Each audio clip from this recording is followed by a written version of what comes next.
Good morning. Praise Lord. Welcome to this video.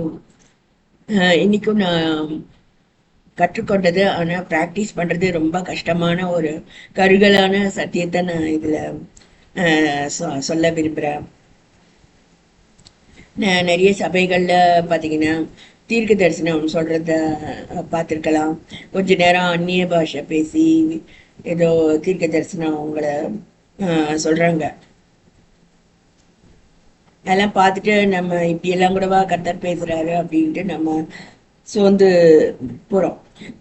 ஆனா நல்ல சபைகளும் இருக்கு. கர்த்தருடைய கருத்துல இருந்து வார்த்தையை கொடுக்கிற உண்மையான சபைகள், உண்மையான தீர்க்கதரிசிகள் இருக்கிறாங்க.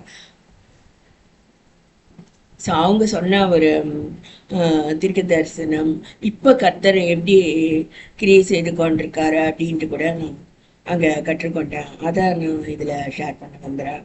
ஒண்ணு வந்து சங்கீதம் 85 நீங்க முழுசா வாசிச்சு பாருங்க. அதுல ஒரு வசனம் மட்டும் வந்து நான் சொல்றேன். அதுல வந்து கர்த்தராகிய தேவன் விளம்புவதை கேட்பேன், அவர் தம்முடைய ஜனங்களுக்கும் தம்முடைய பரிசுத்தவான்களுக்கும் சமாதானம் கூறுவார், அவர்களோ மதிகேட்டுக்கு திரும்பாதிருப்பார்களாக அப்படின்னு சொல்றேன். நிறைய நேரம் நம்முடைய மதிகேடுகள் தான் நம்மளுக்கு வந்து கர்த்தருடைய வார்த்தை நமக்கு கிடைக்காம தடையா இருக்குது. ஸோ வேதத்தை மிஞ்சி ஒரு தீர்க்க தரிசனம் இருக்க முடியாது. ஸோ கர்த்தர் இப்ப என்ன எப்படி கிரியை செய்யறாரு அப்படின்னு நிறைய வீடியோஸ்ல நான் சொல்லியிருக்கேன். கர்த்தர் வந்து சப்பானிகளை குருடரையும் சுத்திகரிக்கிறார் அப்படின்னு சொல்லிட்டு இருக்கேன். அதாவது இந்த மாதிரி சபைகளை பார்த்து இடறி போகிற உண்மையான மறுபடி பிறந்த அனுபவம் உள்ளவர்கள் இருக்கிறாங்க. அவங்க வந்து நம்மளால இந்த மாதிரி எல்லாம் போக முடியாது அப்படின்னு அவங்களுக்குள்ள ஒரு தடைகள் காணப்படுது. அது வந்து சப்பானித்தன்மை அப்படின்னு சொல்றாங்க. ஸோ அப்படிப்பட்டவங்களை கர்த்தர் வந்து திரும்பவும் அவங்களுடைய பின்மாற்றத்திலிருந்து கர்த்தர் விடுவிக்கிறவரா இருக்காரு. நானே அப்படிப்பட்ட ஒரு நிலைமையில இருந்து தான் நான் விடுவிக்கப்பட்டிருக்கேன்.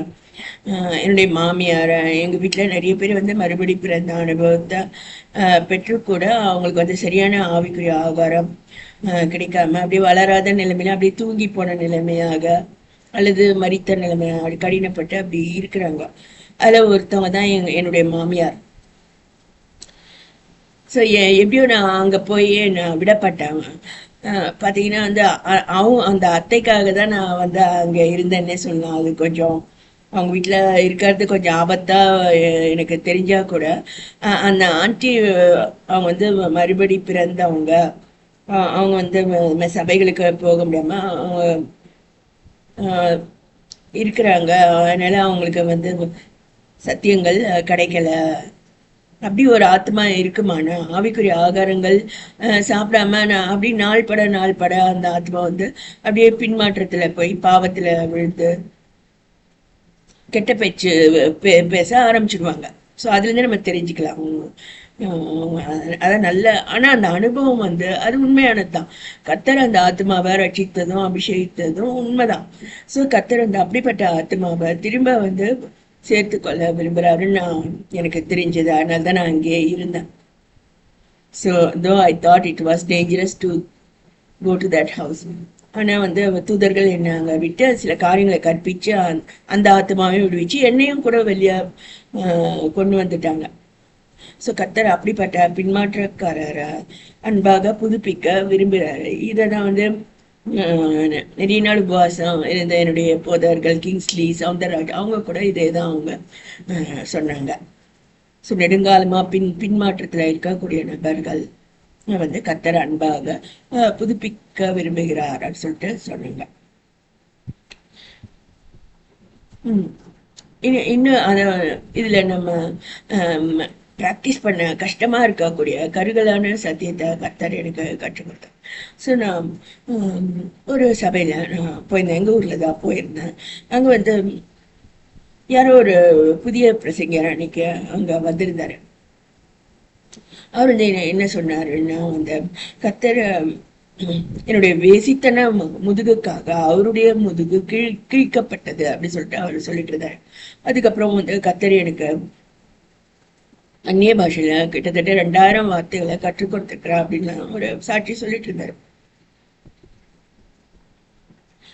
ஸோ இது நமக்கு ப்ராக்டிஸ் பண்ணதுக்கு கஷ்டமா இருக்கும். நம்ம சில பேர் நமக்கு செய்யக்கூடிய துரோகங்கள் அப்படி பார்க்கும்போது அவங்களுடைய முடியை பிடிச்சி அடிக்கலாமா அப்படின்னு நமக்கு தோணும். உங்களுக்கு தோணியிருக்கா என்னன்னு தெரியல, எனக்கு அப்படி தோணும், ரொம்ப கோபம் வரும். ஸோ இந்த ஊர்ல நான் ரிட்டையர்மெண்ட் அப்போ நான் சொல்லக்கூடிய சாட்சியில நான் அப்படிதான் சொன்னேன். நீங்க என்ன இந்த ஊர்ல இப்படி பார்த்தே இருக்க மாட்டீங்க, நான் 5 பேரை கொண்டுட்டு ஃபீமேல் ஜெயில தான் நான் இருந்திருப்பேன். கத்தர் என்னை கிருபியா இந்த வேலையை என்னை கொடுத்து செய்ய வச்சுக்காரு அப்படின்னு நான் சொன்னேன். அது உண்மைதான். சில பேர் அப்படி முடிய பிடிச்சி அடிக்கலாமான்னு நமக்கு தோணும். அவங்களுடைய புத்தியினங்கள் அப்படி பார்க்கும்போது நமக்கு அப்படி தோணும். அப்பதான் இந்த இந்த சத்தியத்தை நம்ம மறந்துடுறோம். அதாவது கிறிஸ்து அவனுக்காக மரித்தாரே அப்படி சொல்லிட்டு இருக்கு. சோ நம்ம உண்மையான வளர்ந்த ஊழிக்காரங்க விசுவாசிங்களா இருந்தா அப்படிப்பட்ட மோசமான ஆத்மாவுக்காக கூட கிறிஸ்து மரித்திருக்கிறார் அப்படின்றது நமக்கு ஏதோ நம்ம மறந்துடுறோம். அது ஒரு கருகலான சத்தியமா இருக்கு. கிறிஸ்து அவனுக்காக மரித்தாரே. இதை நான் ப்ராக்டிஸ் பண்ண ஆரம்பிச்சிருக்கேன் இப்பதான். ஸோ இதை நான் சாட்சியா சொல்ல விரும்புறேன்.